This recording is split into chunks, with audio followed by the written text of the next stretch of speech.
Allahabad high court ने आज एक ऐसा फैसला सुनाया है जिसको सुनकर कट्टरपंथियों में खलबली मच गई है। मुस्लिम वोट की राजनीति करने वालों की सत्ता अब खतरे में नजर आ रही है। कोर्ट के इस फैसले ने उन तमाम लोगों को आईना दिखाने का काम किया है जो हिंदुओं और सनातन को नीचा दिखाने का काम करते हैं। नमस्कार, मैं रोहित कुमार, आप देख रहे हैं कैपिटल टीवी उत्तर प्रदेश की स्पेशल स्टोरी। आज की स्पेशल स्टोरी में बात करेंगे ज्ञानवापी मस्जिद विवाद को लेकर, जो हाल ही के दिनों में आकर्षण का केंद्र बना हुआ है, जिसको लेकर इलाहाबाद हाई कोर्ट का फैसला सामने आया है। साथ ही बात करेंगे ज्ञानवापी से जुड़े पूरे विवाद और मुलायम सिंह के उस फैसले की जिसने पूरे यूपी में कोहराम मचा दिया था। चलिए शुरू करते हैं।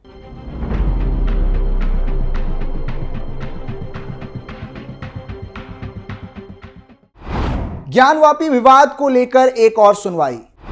इलाहाबाद हाई कोर्ट ने दिया बड़ा फैसला, हिंदू पक्ष की एक और जीत। कोर्ट ने समाजवादी पार्टी की लगाई लंका। इलाहाबाद हाई कोर्ट ने आज एक बड़ा फैसला सुनाया है। फैसला सुनाते हुए कोर्ट ने वाराणसी की ज्ञानवापी परिसर में स्थित व्यास तहखाने में पूजा जारी रखने का आदेश पारित किया है।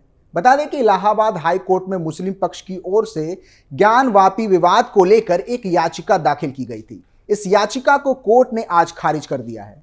फैसला सुनाते हुए जस्टिस रोहित रंजन अग्रवाल ने कहा कि केस से जुड़े सारे रिकॉर्ड्स और संबंधित पक्षों की दलीलें सुनने के बाद हाई कोर्ट जिला जज के सुनाए फैसले पर रोक लगाने की कोई वजह नहीं है। दलीलों के आधार पर कोर्ट का निर्णय सही नजर आता है। बता दें कि 17 जनवरी और 31 जनवरी को सुनाए फैसले में वाराणसी की जिला अदालत ने जिला अधिकारी को प्रॉपर्टी का रिसीवर नियुक्त किया था और व्यास तहखाने में पूजा करवाने की बात कही थी। हाईकोर्ट के फैसले के बाद हिंदू पक्ष के वकील विष्णु शंकर ने मीडिया से बात की।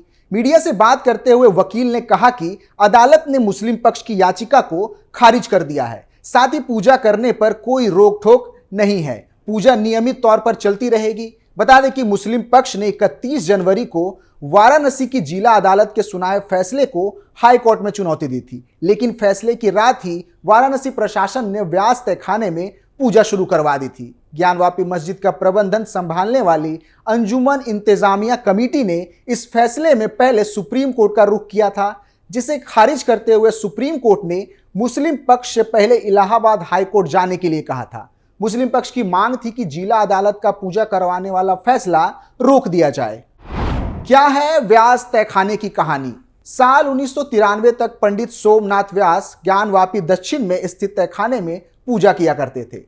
हिंदू पक्ष इसे अपनी याचिकाओं में व्यास जी का तहखाना भी कहता है। 31 जनवरी को अब वाराणसी की जिला अदालत के फैसले के बाद यहां पूजा शुरू करवाई गई थी। प्रशासन के मुताबिक कोर्ट के आदेश के अनुसार सिर्फ उन्हीं मूर्तियों की पूजा होनी थी जो इस तहखाने में मिली थी। इसी साल जनवरी में वाराणसी की ज्ञानवापी परिसर में सर्वे करने वाले भारतीय पुरातत्व सर्वेक्षण यानी कि ASI ने कहा था कि मौजूदा ढांचे के निर्माण से पहले वहां एक हिंदू मंदिर हुआ करता था।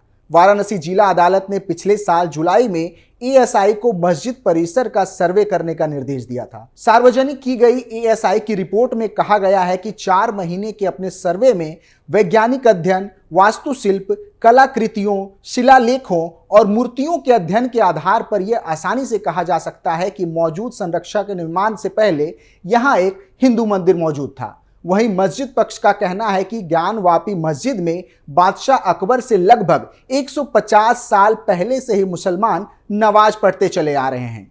ASI की रिपोर्ट कहती है कि मस्जिद के ढांचे में कुल 37 शिलालेख और 32 स्टंपिंग पाए गए हैं। ASI कहता है कि यह शिलालेख हिंदू मंदिर के पत्थरों पर पहले से मौजूद थे, जिनका मस्जिद के निर्माण और मरम्मत में इस्तेमाल किया गया था। ASI ने अपनी रिपोर्ट में कहा है कि उसके रिकॉर्ड्स में यह बात दर्ज की गई है कि एक पत्थर पर एक शिलालेख था जिसमें यह लिखा था कि मस्जिद का निर्माण मुगल बादशाह औरंगजेब के शासनकाल में किया गया था। ASI का कहना है कि औरंगजेब की जीवनी माशीर आलमगीरी में लिखा है कि औरंगजेब ने अपने सभी प्रांतों के गवर्नरों को काफिरों के स्कूलों और मंदिरों को तोड़ने का आदेश दिया था। इतना ही नहीं, कोर्ट ने इस दौरान यह भी कहा कि 31 साल पहले उत्तर प्रदेश की सरकार की तरफ से पूजा पर रोक लगाना गलत कदम था। जानकारी के लिए बता दें कि उस दौरान यूपी में सपा की सरकार थी और मुख्यमंत्री मुलायम सिंह यादव हुआ करते थे।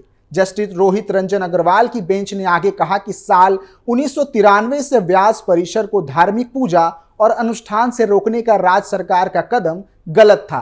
कोर्ट ने यह भी कहा कि तहखाने में श्रद्धालुओं की तरफ से की जा रही पूजा अर्चना को रोकना उनके हितों के खिलाफ होगा। 2 शताब्दी से ज्यादा और साल 1993 तक व्यास परिवार तहखाने में पूजा कर रहा था, लेकिन साल 1993 में मुलायम सिंह यादव की सरकार ने पूजा पर रोक लगा दी थी, जो एक गलत फैसला था। बता दें कि 11 दिन पहले ही जस्टिस अग्रवाल की बेंच ने दोनों पक्षों की सुनवाई के बाद फैसला सुरक्षित रख लिया था, लेकिन 31 जनवरी को पहले ही जिला जज ने व्यास तहखाने में पूजा की अनुमति दे दी थी। उस दौरान शैलेंद्र कुमार व्यास की तरफ से याचिका दाखिल की गई थी, जिसमें श्रृंगार गौरी और अन्य देवी देवताओं की पूजा की अनुमति मांगी गई थी।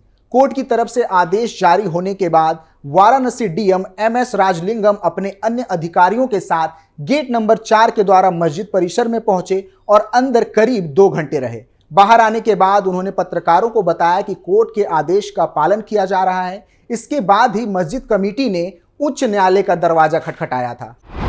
मुस्लिम पक्ष का क्या कहना था? मस्जिद पक्ष का कहना है कि ज्ञानवापी मस्जिद बहुत पुरानी है और मुसलमान सदियों से यहाँ नमाज पढ़ रहे हैं। अंजुमन इंतजामिया मस्जिद के जॉइंट सेक्रेटरी SM यासीन ने कहा था कि हमारी जिम्मेदारी मस्जिद को आबाद रखने की है। मायूसी हराम है, हमें सब्र से काम लेना होगा। हमारी अपील है कि बहस से बचा जाए, आगे अल्लाह की मर्जी। मुस्लिम पक्ष का मानना था कि कानून ASI को हिंदू पक्ष के दावे से जुड़े सबूत इकट्ठा करने की इजाजत नहीं देता है। ASI का सर्वे 1991 के उपासना स्थल अधिनियम का उल्लंघन है, जो आजादी से पहले मौजूद धार्मिक स्थलों के धार्मिक चरित्र बदलने की इजाजत नहीं देता है।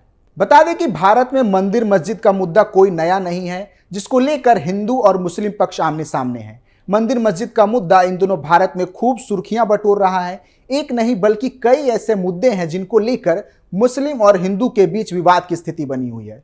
चाहे वो अयोध्या का राम मंदिर मुद्दा हो, मथुरा का कृष्ण जन्मभूमि या काशी का ज्ञानवापी। अयोध्या का विवाद बाबरी मस्जिद से घिरा हुआ था। इसकी शुरुआत तब हुई थी जब 1528 में बाबर के सेनापति मीर बाकी ने अयोध्या में बाबरी मस्जिद बनवाया।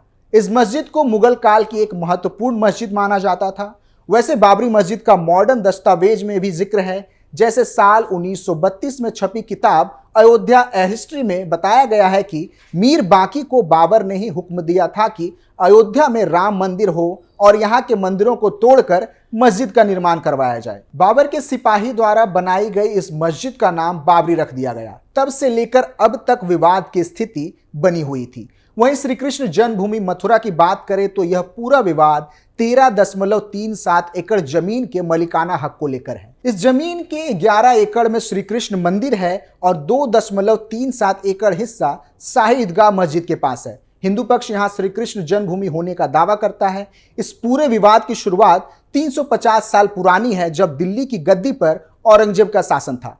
1617 में औरंगजेब ने मथुरा के श्री कृष्ण जन्मभूमि को तोड़ने का आदेश दिया था, जिसके बाद यहां शाही ईदगाह मस्जिद बनाई गई। इतालवी यात्री निकोलस मनुची ने अपने लेख में इसका जिक्र किया है कि रमजान महीने में श्री कृष्ण जन्म स्थान को नष्ट किया गया था। मस्जिद बनने के बाद यह जमीन मुसलमानों के हाथ में चली गई और करीब 100 साल तक यहां हिंदुओं का प्रवेश वर्जित रहा। 1770 के मुगल मराठा युद्ध हुआ, जिसमें मराठों की जीत हुई और मंदिर बनवाया गया। इसका नाम केशव देव मंदिर हुआ करता था। इस बीच भूकंप की चपेट में आकर मंदिर को नुकसान हुआ।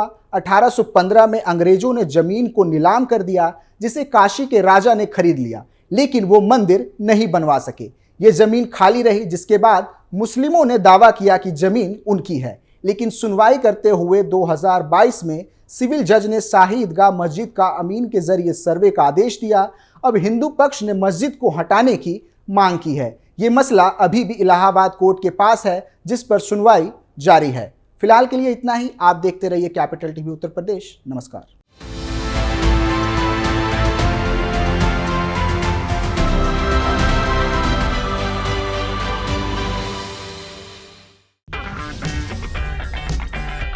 अगर आपको हमारा वीडियो पसंद आया हो तो इसे लाइक करें, हमारे चैनल को सब्सक्राइब करें और हाँ, बेल आइकन दबाना ना भूलें, ताकि आप तक हमारे वीडियो की नोटिफिकेशन पहुंचती रहे।